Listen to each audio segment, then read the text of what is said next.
Gracias. Gracias, Fer. Gracias.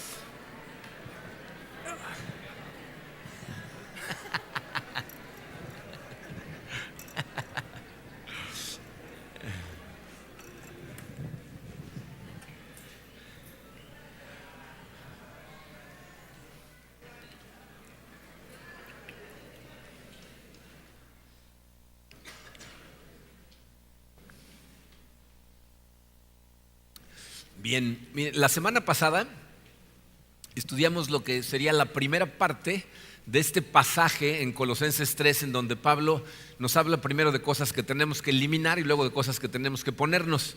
Hablamos la semana pasada de cosas a las que les deberíamos de dar muerte, ¿no? Pablo nos decía muerte a lo terrenal.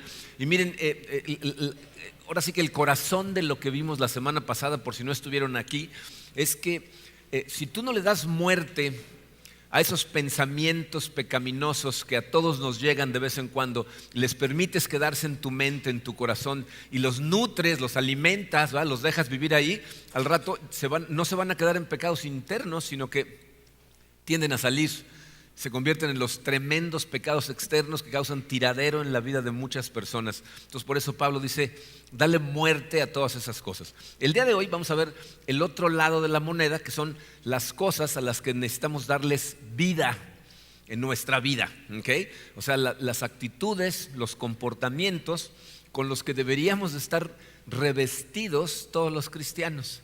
Entonces vamos a estudiar ese pasaje el día de hoy y vamos a ver si efectivamente estamos vestidos de esa manera, ¿okay? Vamos a ponernos en manos de Dios y vamos a estudiar este mensaje que titulamos Nutrientes Espirituales. Padre, te damos gracias, Señor, por tu amor. Te damos gracias por ese amor que nos mostraste a todos al enviar a tu Hijo a morir en la cruz, para darnos vida, Señor. Son cosas que son realmente incomprensibles para nosotros, pero te agradecemos profundamente ese sacrificio. Y te pedimos, Señor, que el día de hoy nos ayudes a ver con ojos espirituales la palabra que vamos a estudiar, porque nos vas a enseñar cómo es que quieres que vivamos esa vida que compraste para nosotros. Queremos vivir una vida digna del llamado que nos diste, Señor.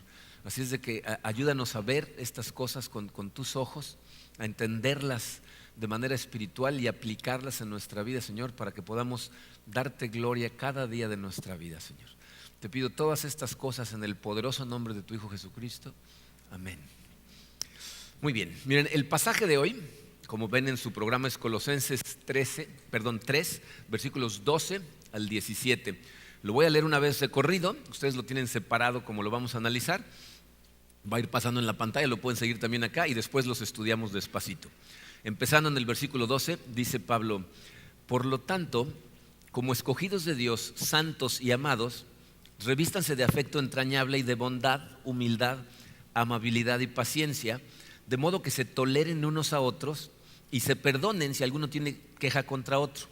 Así como el Señor los perdonó, perdonen también ustedes. Por encima de todo, vístanse de amor, que es el vínculo perfecto, que gobierne en sus corazones la paz de Cristo, a la cual fueron llamados en un solo cuerpo, y sean agradecidos. Que habiten ustedes la palabra de Cristo con toda su riqueza. Instrúyanse y aconséjense unos a otros con toda sabiduría. Canten salmos, himnos y canciones espirituales a Dios con gratitud de corazón. Y todo lo que hagan de palabra o de obra, háganlo en el nombre del Señor Jesús, dando gracias a Dios el Padre por medio de Él. Miren, creo que la mayor parte de estas cosas que acabo de leer no necesito explicarlas a súper profundidad porque son cosas que hemos estudiado muchas veces, pero sí creo que es importante mencionar algunas cosas acerca de este pasaje. Sin embargo, al igual que lo que vimos la semana pasada, lo más importante al final del día es entender el cómo, porque aquí Pablo nos dice el qué, ¿no? Cómo se debe de ver nuestra vida, pero la pregunta para nosotros es cómo le hacemos para vivir de esa manera, ¿okay? Entonces vamos a analizar el pasaje brevemente y luego vamos a ver el cómo. El versículo 12 dice: por lo tanto, como escogidos de Dios, santos y amados. Miren, esto se los voy a repetir cada vez que aparezca en la Biblia porque es crucial que te acuerdes de esto. Dios te escogió a ti Tú no escogiste a Dios. Ahí claramente dice como escogidos de Dios. Dios nos escoge a nosotros y no nos escoge por lo maravillosos que somos, sino por lo maravilloso que es Él. ¿Ok?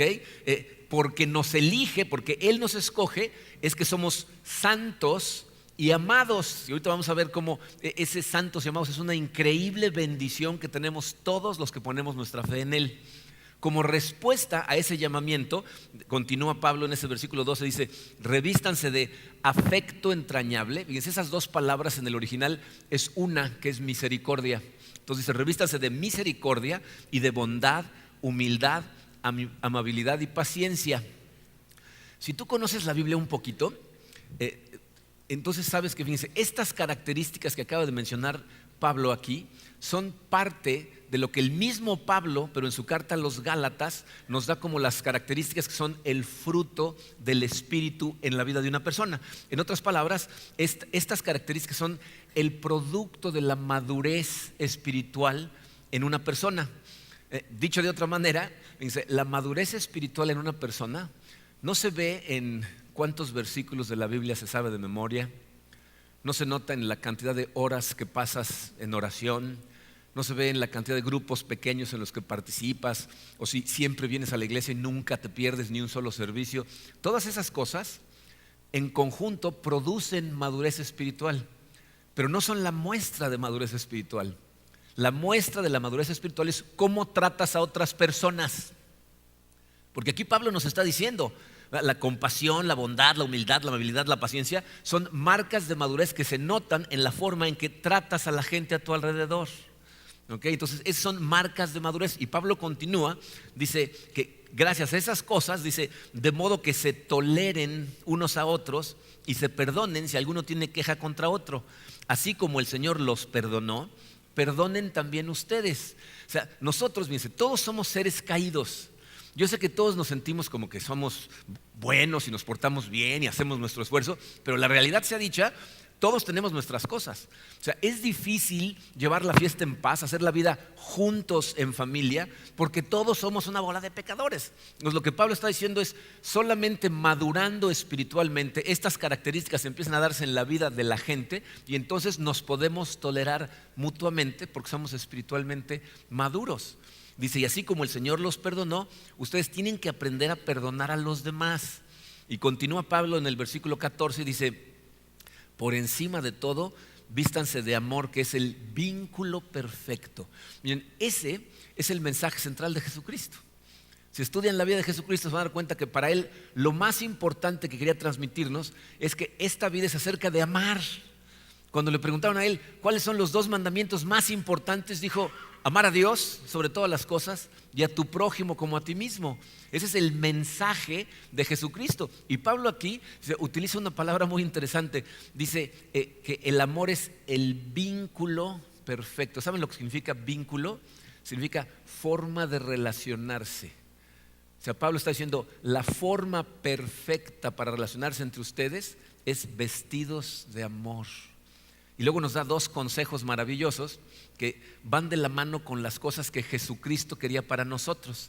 Dice el versículo 15: que gobierne en sus corazones la paz de Cristo, a la cual fueron llamados en un solo cuerpo, y sean agradecidos. O sea, lo que tú y yo más necesitamos en esta vida para poder vivirla bien es la paz de Cristo.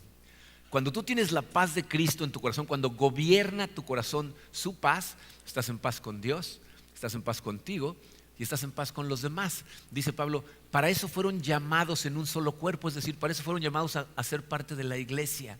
Y luego dice: sean agradecidos. ¿Recuerdan la semana pasada? Estuvimos hablando de varias cosas que Pablo nos decía que teníamos que darles muerte a todas esas cosas, ¿no? Necesitábamos darle muerte totalmente a ciertas características. Y una de ellas que de alguna manera encapsula a todas las demás era la avaricia, ¿no? La avaricia, que dijimos que era fuente, ¿no? Provenía de que estamos tan preocupados por las cosas que no tenemos, que todo el tiempo estamos pensando en lo que queremos en lugar de estar enfocados en lo que sí tenemos y darle gracias a Dios por esas cosas. Entonces Pablo aquí nos está diciendo: sean agradecidos. ¿Por qué? Porque ser agradecidos es el antídoto contra la avaricia. Cuando tú eres una persona agradecida, estás todo el tiempo dándole gracias a Dios por las cosas que sí tienes, y entonces no tienes tiempo para ser un avaro ni para ser un idólatra. Entonces sean agradecidos, y evidentemente todas estas cosas están sustentadas en la palabra de Dios. Dice el versículo 16, que habite en ustedes la palabra de Cristo con toda su riqueza. Quiero que noten la palabra que utilizó Pablo. Dice que habite en ustedes, que more en ustedes la palabra de Dios. ¿Se fijaron que Pablo no dice, y lean de vez en cuando la Biblia, o estudien de vez en cuando la Biblia? Dice que habite, es decir, que viva en ti, que sea algo que está permanentemente en tu corazón, y dice con toda su riqueza. Por eso estudiamos la Biblia a profundidad, por eso meditamos en ella, para extraerle toda su riqueza, pero el objetivo es que ahí viva en ti en todo momento. Aquí fíjense, Pablo nos está transmitiendo una imagen muy clarita del tipo de relación que deberíamos de tener tú y yo con la palabra de Dios. O sea, estar tan relacionados con su palabra que realmente viva en nosotros, ¿no?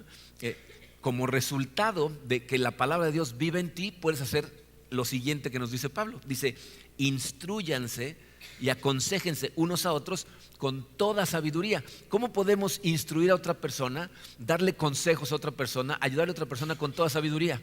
Solamente si la palabra de Dios vive en nosotros. Porque en última instancia lo que tú opinas acerca de las cosas o lo que yo opino es irrelevante. La verdad, la fuente de sabiduría es la palabra de Dios. Entonces, si vamos a ayudarle a otras personas y los vamos a instruir, necesitamos tener la palabra de Dios en nosotros. ¿Okay? Vamos a hablar más acerca de esto en un momento, pero antes, fíjense, Pablo nos dice otra cosa que debemos hacer todos juntos. Dice, canten salmos, himnos y canciones espirituales a Dios con gratitud de corazón. Esto me parece maravilloso. Fíjense, con un corazón agradecido, vénganle a cantar himnos a Dios. Fíjense, lo que nosotros venimos a hacer aquí los domingos es, venimos a darle gracias a Dios por todas las cosas que hizo con nosotros en la semana.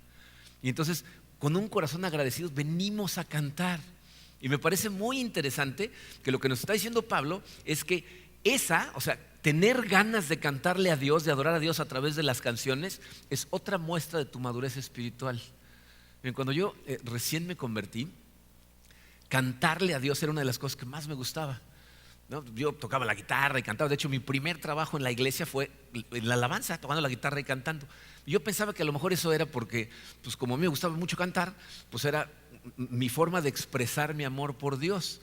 Y lo que no entendía yo era cómo es que había tantas personas a las que invitamos a la iglesia y cuando llegaban nuevos no les gustaba la alabanza. De hecho, había hombres que decían, bueno, pero yo voy a llegar tarde para que ya hayan terminado con sus cantos esos y ya oigo el mensaje, ¿no? Incluso teníamos algunas personas que llegaban a tiempo, pero se esperaban afuera. O sea, cuando termine de cantar me avisan, y no querían entrar, ¿no? Entonces yo no había entendido, dice, que ese amor a cantarle a Dios, a disfrutar de sus cantos, aunque cantes mal, ¿no? Es algo que viene del Espíritu Santo. Es parte de una madurez espiritual que empieza a tener ganas de cantarle, empieza a disfrutar la música, cantemos lo que cantemos. Cuando teníamos servicios en inglés, una vez un miembro de la iglesia en inglés se acercó y me dijo, oye Marco, ¿por qué no dejan de cantar esa canción que cantaron hoy? Porque es muy repetitiva, nada más repiten lo mismo una y otra vez, ¿no? Y me quedé pensando, a este no le va a gustar mucho el cielo, ¿no? O sea, porque si lees en Apocalipsis, hay ángeles que están alrededor de Dios cantándole, repitiéndole lo mismo por la eternidad. Gloria, gloria. Les voy a decir, otra vez menciona que se sea otra diferente, ¿no? Pero bueno, cantarle y querer cantarle a Dios es parte del crecimiento espiritual de una persona. Y termina Pablo diciendo estas palabras que nos deberían de hacer pensar a todos, ¿eh? Dice, y todo lo que hagan de palabra o de obra, háganlo en el nombre del Señor Jesús, dando gracias a Dios el Padre por medio de Él. Fíjense lo que dijo Pablo, todo lo que digas o hagas, tienes que decirlo pensando que estás hablando en el nombre de Jesús. Porque fíjense, Pablo nos dice que tú y yo somos representantes de Jesucristo aquí en la tierra. Somos sus embajadores. ¿Sabes lo que es un embajador? Cuando México manda un embajador a otro país, es el representante de nuestro país allá. Y cuando ese embajador habla en ese país, representa al país. Entonces, cada vez que tú hablas, cada vez que tú actúas, estás representando a Cristo aquí en la tierra. Entonces, ahora, contéstate a ti mismo, ¿estamos viviendo de esa manera? Estamos revestidos de todas esas cosas que Pablo dice que deberíamos de tener en nuestra vida. Y si somos honestos, la respuesta es, pues no siempre, ¿no? No todas. Entonces la pregunta para nosotros debería de ser, ¿qué necesitamos para poder vivir como Dios nos llama a vivir? Miren, yo sé que el viaje espiritual que estamos haciendo todos aquí es un proceso.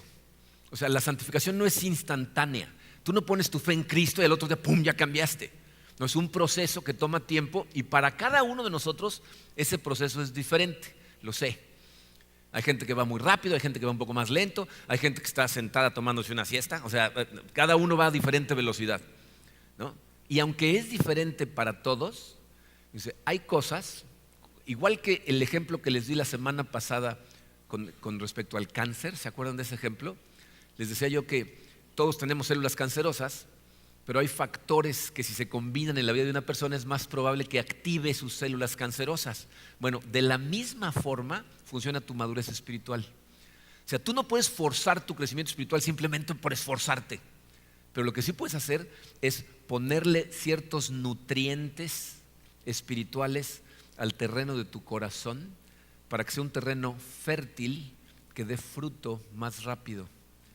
Por eso decidí titular este mensaje Nutrientes Espirituales, porque hay ciertas cosas que si las pones en tu corazón, ayudan, fertilizan el terreno de tu corazón y producen fruto más rápido que si no los tienes.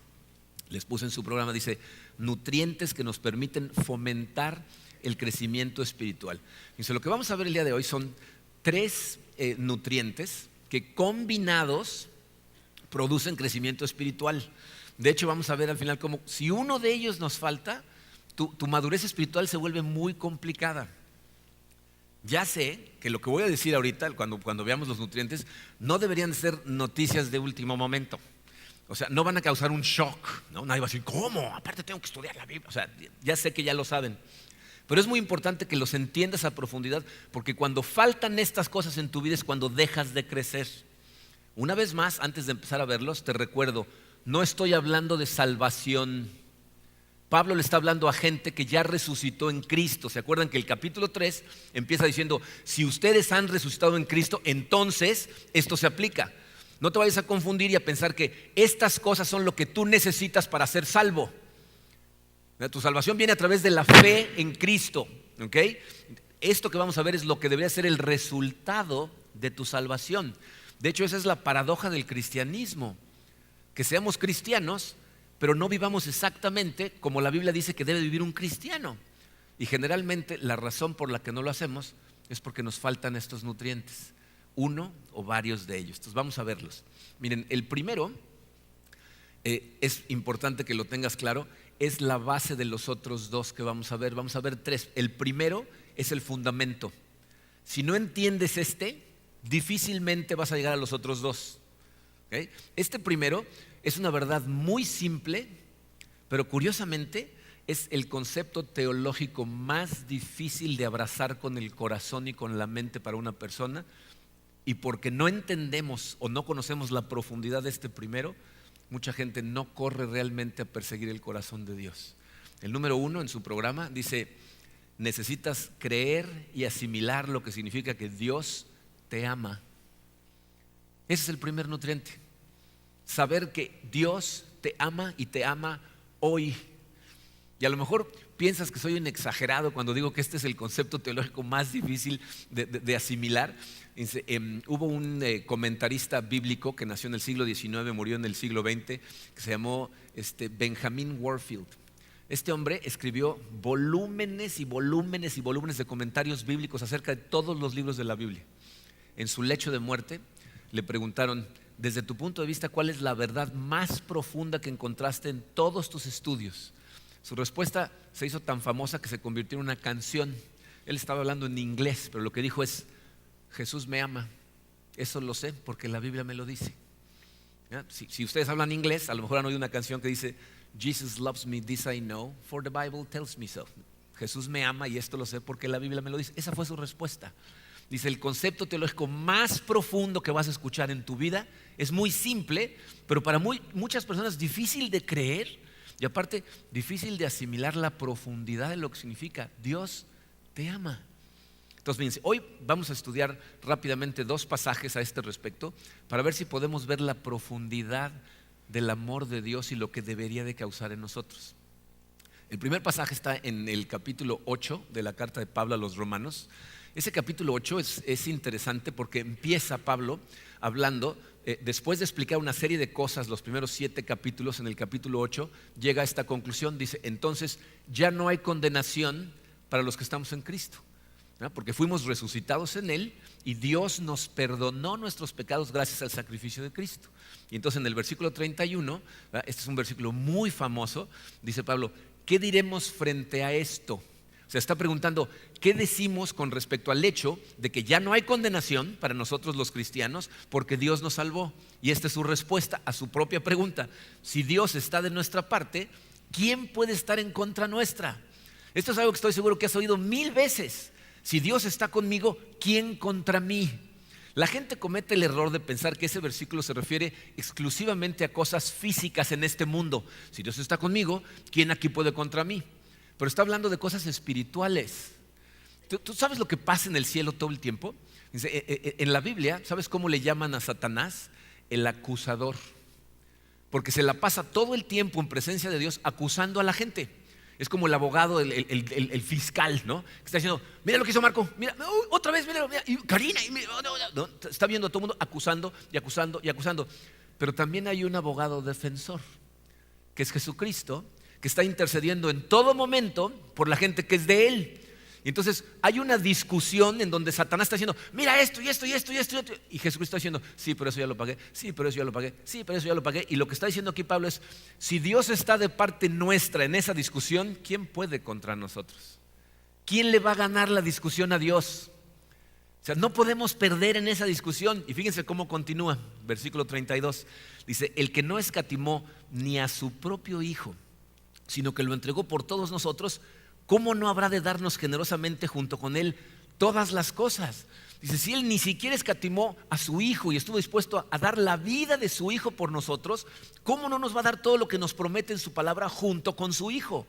Dice, ¿quién acusará a los que Dios ha escogido? Dios es el que justifica. Dice, ¿cómo Satanás puede acusarnos de nada si el que nos está limpiando de toda maldad es Dios en persona? Dice, ¿quién condenará? Cristo Jesús es el que murió e incluso resucitó y está a la derecha de Dios e intercede por nosotros. Dice, ¿quién puede condenarnos de algo si Jesucristo en persona murió por nosotros y no nada más murió, resucitó, ¿verdad? Está sentado a la derecha del Padre y está haciendo ¿qué? En todo momento, intercediendo por nosotros. Entonces Pablo está diciendo, tú necesitas entender que Dios personalmente te escogió, ¿no? Te salvó, te perdonó, Jesús murió por ti y en este momento intercede por ti ante Dios. Ahora, la pregunta es, ¿eres un pecador? Sí, totalmente, todos nosotros lo somos, pero Jesucristo murió precisamente para pagar por nuestros pecados, resucitó, ¿no? para vencer la muerte. Entonces, ¿qué condenación podemos tener? Ninguna. Y la pregunta más importante es, ¿por qué hizo todo esto? Por amor. Juan 3:16 dice que tanto amó Dios al mundo que envió a su Hijo Jesucristo a morir por nosotros. Si no puedes entender que Dios te ama, que su amor no está basado en ti, está basado en Jesucristo, te van a llegar días muy oscuros. Van a llegar días en donde tu propia voz o la voz del acusador te va a empezar a decir al oído, ya ves, ya te tropezaste otra vez, ya volviste a pecar. No vales nada, no sirves, Dios no te quiere. Y cuando ese día llegue, si tú no entiendes el amor de Dios, lo que estuvo dispuesto a hacer por ti, te va a costar mucho trabajo ir a Él. En lugar de eso, lo que vas a hacer es vas a tratar de embellecerte para poder ir a Él. Cuando Dios te está esperando con los brazos abiertos para que vayas directo a Él y digas, Señor, perdón, y te diga, sí, aquí estoy. Pero si no entiendes ese amor, vas a tratar de enderezarte, de verte bonito, ¿no? De arreglarte, enderezar según tú, limpiar tus propios pecados. Pero si han oído el dicho de aunque la mona se vista de seda, ¿no? O sea, tú no te puedes embellecer a ti mismo, el único que te embellece es Dios. Y lo hizo a través de lo que Jesucristo ya hizo. Dice, este otro versículo que quiero que veamos hace que se me ponga literalmente la piel de gallina. Miren, Hebreos 12:2 dice, fijemos la mirada en Jesús, el iniciador y perfeccionador de nuestra fe, quien por el gozo que le esperaba soportó la cruz, menospreciando la vergüenza que ella significaba, y ahora está sentado a la derecha del trono de Dios. Para empezar, otra vez, nos dice ahí, ¿quién inició todo por nosotros? ¿Se fijaron? Dice que Jesús es el iniciador de nuestra fe. Tú empezaste a tener fe porque Cristo decidió darte fe. Y luego dice que es el perfeccionador de nuestra fe. O sea, Él está sustentando nuestra fe. Pero miren, la línea que realmente es escalofriante dice, por el gozo que le esperaba, soportó la cruz. Yo no sé si tienes idea de lo que Jesucristo tuvo que soportar por nosotros. Si entiendes lo que la crucifixión es y lo que tuvo que enfrentar Cristo para darnos vida. Bien, Jesucristo, nos dice la Biblia, fue traicionado por uno de sus 12 más cercanos amigos. Al grado que cuando Judas llega con una turba de gente para que arresten a Jesucristo, ¿verdad? Jesucristo le dice, ¿tú me traicionas con un beso? ¿Verdad? Lo traiciona, lo arrestan, todos sus amigos lo abandonan, salen corriendo, huyen con miedo. Es juzgado en la noche, lo cual es ilegal para los judíos. Utilizan testigos falsos, ¿no?, para inventar cosas acerca de él. Lo están abofeteando durante todo el tiempo que lo están juzgando. Se lo entregan a los soldados en la mañana. Los soldados le empiezan a poner una golpiza, ¿verdad? Le cubren la cabeza y le dan puñetazos en la cara y le dicen, a ver, dinos quién fue. Tú eres Dios, ¿no? Dinos quién fue. Le clavan una corona de espinas en la cabeza, ¿verdad? Se lo entregan a Pilato. Pilato, y la esposa de Pilato tiene visiones acerca de Jesucristo y le dice, no te metas con este hombre. Entonces Pilato lo interroga y llega a la conclusión de que es inocente. Y sale y le dice a los judíos, este hombre no ha hecho nada, es inocente. Y la gente enloquecida, crucifícalo, crucifícalo. Para tratar de apaciguarlos, ordena que le den 39 latigazos. Para que se den cuenta de lo que eso es, mire, la ley romana prohibía darle más de 40 latigazos a una persona, porque normalmente si le daban más de 40 latigazos a alguien, morían desangrados. Entonces la ley decía 40, pero los soldados tenían miedo de darles 40, porque si se pasaban de 40, la pena era contra el soldado. Entonces, para asegurarse que no se iban a pasar de 40, les daban 39 latigazos. Los latigazos se los daban con un látigo que se llama cola de gato. Tiene varias tiras en donde tiene huesos amarrados a todo el látigo. El objetivo de ese látigo no es nada más flagelar, sino a la hora de jalar el látigo, desgarrar. Entonces, después de 39 latigazos, normalmente la persona flagelada estaba en carne viva, adelante y atrás, totalmente desangrándose. Terminan de flagelarlo y Pilato trata de calmar al populacho y dice, ahí está, ya lo flagelamos. Y les ofrece a un criminal en su lugar, y la misma gente que una semana antes estaba gritando Hosana, Hosana, cuando llegó Jesús a Jerusalén, ese día empiezan a gritar crucifícalo, crucifícalo. Y Pilato, por no romper la paz romana, se lava las manos. Dice, esta sangre va a caer sobre ustedes. Y en un giro muy irónico acerca de una profecía que ellos mismos hacen, el pueblo judío le contesta, que su sangre caiga sobre nosotros y nuestros hijos.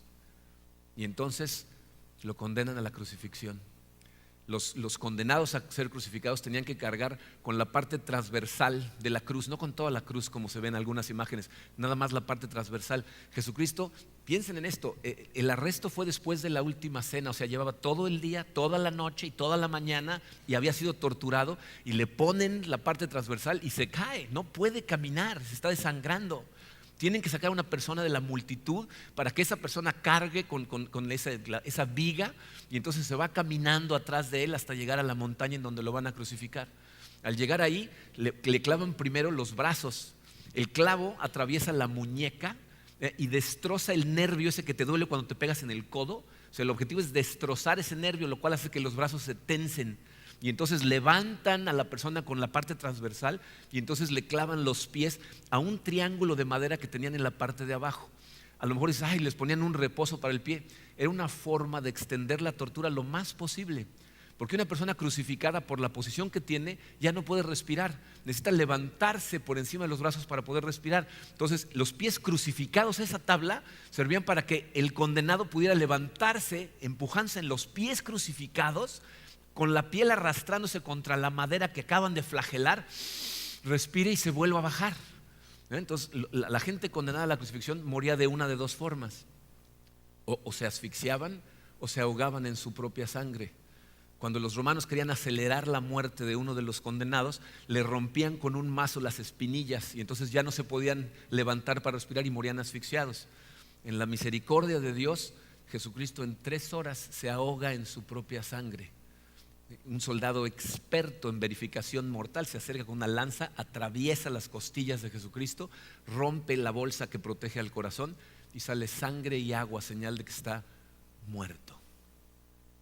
Todo eso, dice la Biblia, que Jesucristo estuvo dispuesto a soportarlo por el gozo que le esperaba.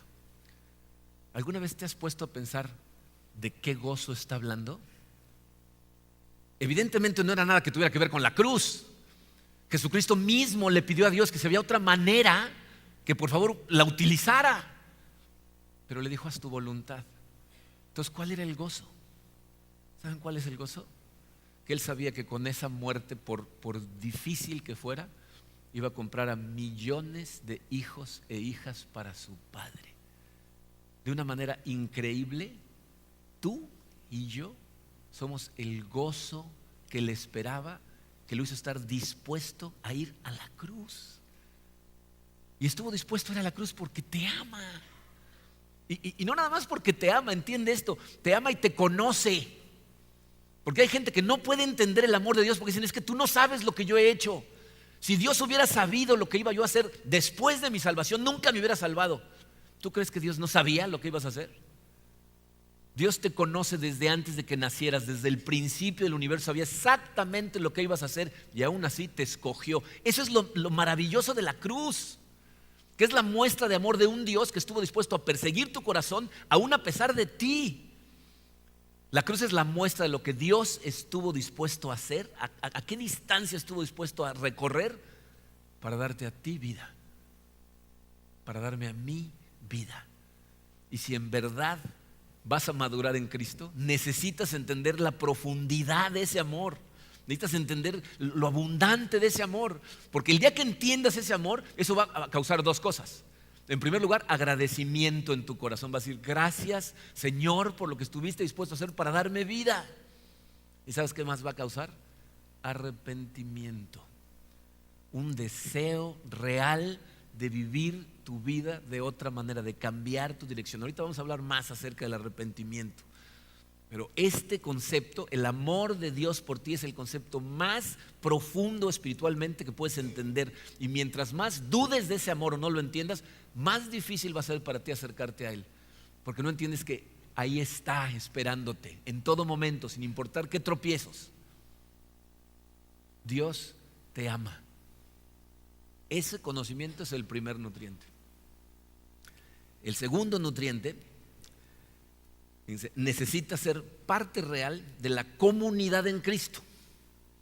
O sea, no nada más necesitas entender el amor de Dios por ti, sino necesitas ser parte real, integral de una comunidad evangélica, que es lo que llamamos la iglesia. Y entiende esto, tu comunión con la iglesia es indispensable para tu crecimiento personal. Si no estás conectado, ¿verdad?, difícilmente vas a crecer. El plan de Dios jamás fue salvar a una persona. Su plan siempre fue salvar a su pueblo, hacer su familia, crear una comunidad de apoyo para su gente. El lugar en donde esto se ve de forma más clara es en el libro de Hechos de los Apóstoles. Estudiamos ese libro despacito y lo vimos con más calma. Aquí lo voy a ver muy superficialmente, pero aquí nos muestra cómo se ve una comunidad cristiana. Hechos 2, versículos 42 al 47 dice: se mantenían firmes en la enseñanza. Es decir, se la pasaban estudiando lo que los apóstoles les enseñaban, en la comunión, en el partimiento del pan y en la oración. Todos los creyentes estaban juntos y tenían todo en común. Vendían sus propiedades y posesiones y compartían sus bienes entre sí según la necesidad de cada uno. Es decir, se ayudaban. Cuando veían a un hermano, una hermana en necesidad, decían: ¿cómo le ayudo? Si a mí me sobra un poquito, pues le doy a esta persona para que a nadie le falte. Dice: de casa en casa partían el pan y compartían la comida con alegría y generosidad. O sea, realmente hacían la vida juntos. Iban a casa de los demás y comían juntos y platicaban y se conocían. Dice: alabando a Dios Y miren esta parte, dice, disfrutando de la estimación general del pueblo. Cuando la iglesia de Dios interactúa con la iglesia de Dios de forma correcta, la gente alrededor lo ve y se admira y quiere de eso. Bien, la semana pasada tuvimos el servicio para celebrar la vida de mi papá.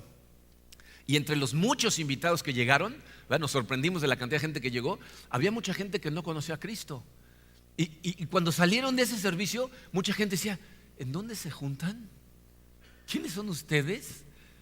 ¿Qué tienen? Yo quiero de esto, ¿no? ¿Cómo están celebrando que murió el hombre y están aquí celebrando y riéndose y llorando, pero de alegría? Eso es lo que debería suceder con la iglesia. Que la gente la vea y diga, yo quiero ser parte de una cosa así. ¿Qué es lo que está diciendo aquí? Que sucede en Hechos de los Apóstoles. La gente lo ve y tenían la estimación del pueblo. Pablo dice a los tesalonicenses en 1 de Tesalonicenses 5, por eso anímense, edifíquense unos a otros tal como lo vienen haciendo. Miren, la comunidad bíblica es un grupo de personas en donde todas las personas están enfocados en los demás. Tienen un enfoque externo, es decir, ¿cómo le ayudo a este? ¿Cómo apoyo a tal? Hay veces que caemos en necesidad y recibimos, pero nuestro enfoque siempre es los demás. Y Dios creó esa iglesia para que tú puedas crecer. Ahorita vamos a platicar de cómo te ayuda a crecer ese nutriente. Vamos a ver primero el tercero. El tercer nutriente es una genuina comprensión de lo que significa arrepentimiento. O sea, necesitas entender el concepto de arrepentimiento, lo que el arrepentimiento es y lo que el arrepentimiento no es. Para que vean lo que sí es, miren, en el capítulo 3 del Evangelio de Mateo, vemos a Juan el Bautista que está bautizando a personas y de pronto se aparecen los fariseos y los saduceos, ¿no?, que eran los que estaban en contra de Jesucristo, ¿no? Pero se aparecen ellos y Juan el Bautista, que no le preocupaba mucho la aceptación del público, ¿ah?, les dice, ¿qué hacen aquí, bola de hipócritas?, ¿no?, a los fariseos y a los saduceos. De hecho les dice, camada de víboras. ¿Saben lo que eso significa para un judío? Hijos de Satanás. Literalmente les dice, camada de víboras, ¿qué hacen aquí? Y fíjense lo que les dice Mateo 3:8, produzcan frutos que demuestren arrepentimiento. Esa es una frase muy profunda. Piensa en lo que significa producir fruto. Piensa en un árbol, ¿okay? Un árbol, por ejemplo un manzano, bueno, cuando crece, si está sano, ¿qué empieza a hacer? Pues a dar manzanas, ¿no?, a dar fruto. Y tú, pues, esas manzanas crecen, las arrancas y luego da más, ¿no? Y luego da más, y luego da más. Y por el tiempo que lo tengas, ese árbol va a estar dando fruto, ¿verdad?, toda su vida, ¿no? Y aquí nos dice que tenemos que producir fruto que demuestre arrepentimiento. En otras palabras, el arrepentimiento es una acción constante. No es algo que pasa una vez. No es que tú entregas tu corazón a Cristo, dices yo soy un pecador, lo reconozco y ya estás santificado. De hecho, tiene que ser la marca de la vida de un creyente. ¿Por qué?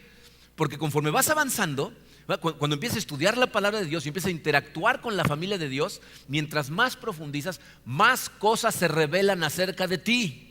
¿Estás de acuerdo? O sea, cuando empezamos, vemos las cosas más superficiales, ¿no?, las cosas más fáciles de ver. Y dices, ay, ese soy yo, tengo que cambiar eso. Y ya lo cambias y dices, voy muy bien. Y luego entiendes un poquito más y dices, también eso.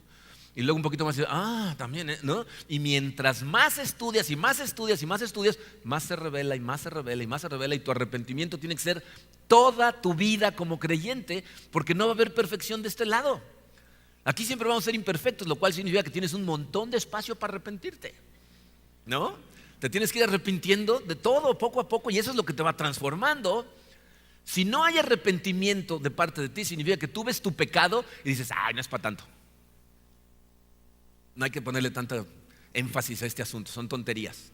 Fíjate lo que dice Pablo en Romanos 2:4. Dice, ¿no ves que desperdicias las riquezas de la bondad de Dios, de su tolerancia y de su paciencia, al no reconocer que su bondad quiere llevarte al arrepentimiento? Dice Pablo, ¿no te das cuenta que todo el amor que nos demuestra Dios a través de su palabra, que nos explica lo que hizo su Hijo por nosotros, lo que quiere es que te arrepientas, o sea, que te transformes? Si no lo ves, significa que tú crees que tus pecados no son para tanto.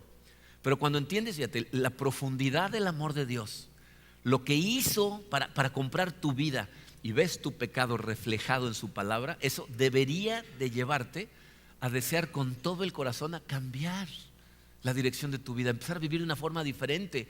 Y te va a frustrar cuando lo tratas de hacer tú y no puedes. Y entonces vas a reconocer que lo necesitas a Él. Y cuando entiendes la cantidad de su amor, vas a ir a Él. Ese es arrepentimiento real. Lo que el arrepentimiento no es, ¿se acuerdan? Hace un par de semanas vimos 2 Corintios 7, en donde decía: las tristezas que provienen de Dios producen arrepentimiento que lleva a la salvación, pero la tristeza que viene del mundo produce muerte. ¿Qué está diciendo? Cuando tu dolor, tu tristeza es porque reconoces que estás pecando contra el Dios del universo, entonces dices: Señor, quiero cambiar, quiero arrepentirme, quiero transformarme, y eso lleva a la salvación. ¿Saben cuál es la tristeza que proviene del mundo? Cuando te enojas porque te cacharon. Cuando cometes un pecado y te cachan y entonces me cacharon. Pero como viene del mundo y no de Dios, lo único que va a producir en ti es: tengo que pensar cómo hacerle para seguir pecando sin que me cachen. Y entonces vas a cambiar tu modus operandi, pero no tu pecado. Arrepentimiento significa ir a Él. Decirle: Señor, no quiero vivir así. Y cuando con ese corazón vas a Él, empieza a haber transformación. Entonces fíjense, tenemos a los 3 nutrientes que cuando se mezclan producen una mayor velocidad en tu crecimiento espiritual. O sea, tu entendimiento de la profundidad del amor de Dios es la base de tu relación con Dios. Porque la base de tu relación tiene que ser amor, no miedo, amor. Cuando amas a Dios porque entiendes cómo te ama Él a ti, vas a empezar a tener una relación con Él. Y entonces necesitas conectarte con la comunidad cristiana, con tu iglesia, con tu familia en Cristo. Cuando empiezas a interactuar con la gente, con ese amor que Dios te da para amarlos, ¿verdad? Que si lo piensan, fíjense, si analizan la lista de las características que Pablo dice, tienen que ponerse esto, esto, esto y esto, se van a dar cuenta que no son cosas que puedes hacer en privado. O sea, no las puedes hacer aislado. O sea, compasión, misericordia, amor, esas cosas se revelan en comunidad. Igual que tu pecado se revela en comunidad, ¿no? ¿No es lo que aprendemos cuando nos casamos? O sea, cuando somos solteros, pensamos que somos el soltero del año, ¿no? La que se case conmigo, qué suerte va a tener, ¿no? Porque te sientes que eres una buena persona. Pero te casas y se revela lo egoísta que eres. ¿Cómo piensas primero en ti, después en ti? Si sobra rato, un poquito más en ti. ¿O no? ¿No? ¿Soy un mentiroso? Eso es lo que se revela en comunidad. O sea, estas cosas solamente se revelan cuando estamos relacionados con otras personas. Fíjate, Pablo nos dice: perdonen como el Señor los perdonó. Tu capacidad de perdonar está directamente relacionada con tu comprensión de lo que Dios te perdonó.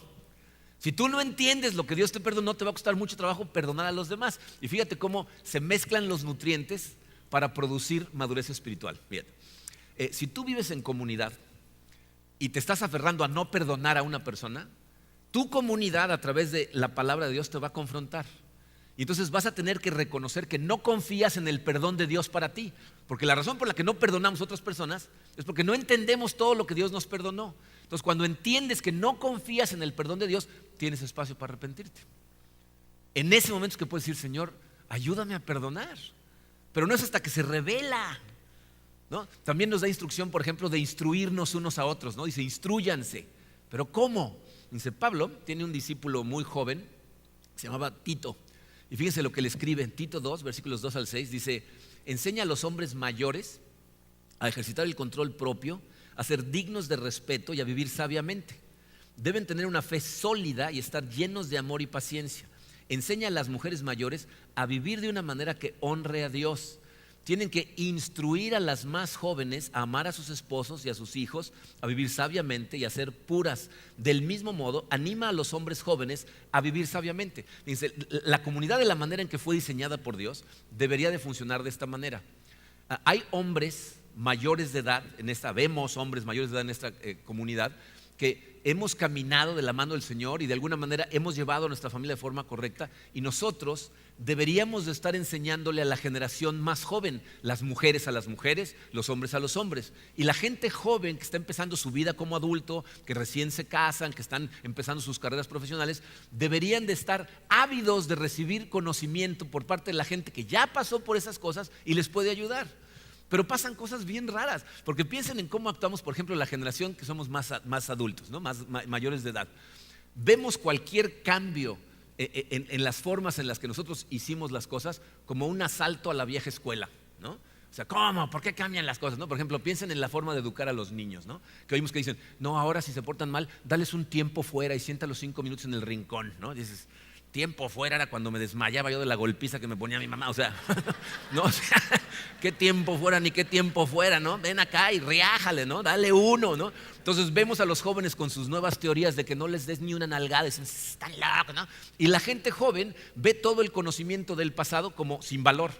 Lo único que vale son las nuevas teorías que están sacando los nuevos psicólogos y todas las cosas que dicen. Entonces tenemos a dos generaciones, ¿verdad?, que están desconectadas, pero que deberían estar conectadas, ¿no? Tenemos a gente joven con sus hijos chiquitos que se están volviendo locos tratando de educarlos, ¿ya? Y están tratando de utilizar métodos que no funcionan correctamente, pero ahí los están viendo y los estás viendo jalarse los pelos porque en esa época tienes una sensación de permanencia, como que va a durar durante toda la vida, entonces te estás jalando los pelos. Y tenemos un grupo de adultos mayores que saben cómo debería de ser y los estamos viendo así. ¿No?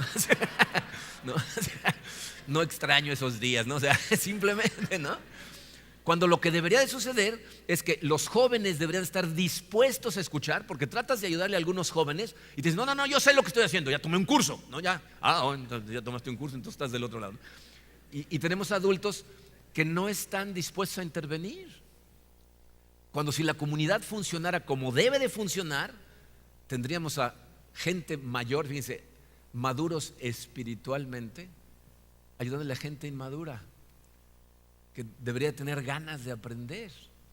Pero así es como estas cosas interactúan, ¿no? Entonces necesitas los tres nutrientes, ¿eh? O sea, el problema con la gente es cuando uno de esos nutrientes falta. O sea, si tú no entiendes el amor de Dios, difícilmente vas a tener una relación real con Dios. Vas a hacer las cosas porque crees que las tienes que hacer, no porque te mueres de ganas por estar cerca de Dios. ¿Ah? Si entiendes el amor de Dios y no vives en comunidad, te voy a decir lo que va a pasar: tu pecado no va a ser revelado. ¿Por qué creen que hay gente que no se quiere conectar y hacer la vida con la familia en Cristo? O sea, quieren venir el domingo, oír el mensaje, a lo mejor ir a un grupo pequeño, pero los demás días quieren estar con sus cuates que no tienen nada de la Biblia, porque todos pueden vivir como sea y nadie los confronta porque no saben que están haciendo mal, ¿no? Si haces la vida con la gente de la iglesia, va a llegar un momento que te digan, ¿no? O sea, ¿ya te diste cuenta de lo que estás haciendo? Entonces, si no estás conectado con la comunidad, no se va a revelar tu pecado. Y si no se revela tu pecado y no entiendes el amor de Dios, ¿cómo va a haber arrepentimiento? Es la marca del arrepentimiento basado en el amor de Dios en la comunidad que va transformando el corazón de la gente. Entonces, ¿quieres meterte al carril de alta velocidad de la transformación espiritual? Necesitas estos tres nutrientes basados en un cuarto nutriente que no se los puse ahí, pero que debería de ser obvio, que es la palabra de Dios. Porque si no estás estudiando la palabra de Dios consistentemente, no entiendes el amor de Dios, no sabes cómo amar a la iglesia, ¿verdad? Y no entiendes que te tienes que arrepentir y lo que realmente significa el arrepentimiento. No vas a ver tu pecado reflejado en la palabra si no estudias la palabra. Bien, yo sé que para mucha gente es realmente difícil entender, asimilar, aceptar el hecho de que Dios nos ama. Hay gente que me dice, yo hasta me enoja que me digas que Dios me ama. Tú no sabes lo que yo he hecho en mi vida. A lo mejor no te gusta que Dios te ame, pero no lo puedes cambiar. Te ama. Y necesitas entender el amor que tiene por ti, porque eso te va a llevar a conectarte profundamente y arrepentirte de todas estas cosas. Entonces necesitas conectarte, necesitas entender estos conceptos. O sea, mucha gente que no entiende el concepto de la comunidad de Cristo. No entienden que se están privando del apoyo de una familia real, que cuando más la necesitas, ahí están. Te estás privando tú solo. Y rehusarte a ver tu pecado para no tener que arrepentirte, te va a mantener en un camino de sufrimiento constante, porque todos los mandamientos de la Biblia, lo hemos estudiado muchas veces, Dios nos los da para nuestra plenitud, no para torturarnos. Entonces la pregunta del día de hoy para ti es: ¿cómo estás con respecto a estos nutrientes? Tienes que ser honesto contigo. ¿Cómo estás realmente? Y si no estás en donde deberías de estar, la pregunta es: ¿y qué tiene que cambiar? ¿Cuándo vas a estar dispuesto a empezar a madurar espiritualmente? Porque necesitas todo esto. Vamos a orar. Padre, Señor, no cabe duda que nuestro caminar espiritual puede ser tan complicado y tan engañoso, porque los seres humanos estamos muy acostumbrados a pensar en sistemas para hacer las cosas, en lugar de simplemente ponernos en el camino en donde tu Espíritu puede transformarnos. Te pido, Señor, que nos abras los ojos de forma muy grande, muy clarita, para que podamos empezar a entender la profundidad de tu amor. Yo sé, Señor, que no vamos a comprender tu amor al grado que realmente tiene durante esta vida, pero te pido, Señor, que el día de hoy hagas un milagro en nuestros corazones y nos ayudes a iniciar esa comprensión, a entender lo que estuviste dispuesto a hacer simplemente para darnos vida, para tener acceso a ti, para poder correr hacia ti cuando nos tropezamos, cuando nos ensuciamos nosotros mismos, Señor. Gracias por ese amor que no comprendemos, Padre. Ayúdanos a entenderlo. Danos, Señor, la humildad y el valor, porque necesitamos las dos, para conectarnos con esta familia en Cristo. Humildad porque vamos a tener que reconocer nuestras imperfecciones, y valor porque tenemos que revelarlas a los demás.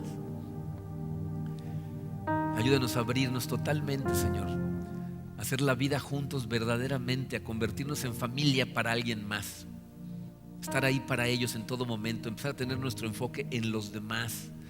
No nos dejes conectarnos simplemente por lo que podemos recibir, sino por lo que podemos dar. Te pido, Señor, que nos dejes vernos como realmente somos, que a través de nuestro estudio de tu palabra y de nuestras relaciones con tu iglesia, nuestro pecado sea cada vez más evidente, y que la conciencia del amor que tienes por nosotros nos lleve al arrepentimiento que lleva a la salvación. Que corramos a ti, Señor. Te amamos, Señor. Te damos gracias por haber comprado nuestra vida en la cruz.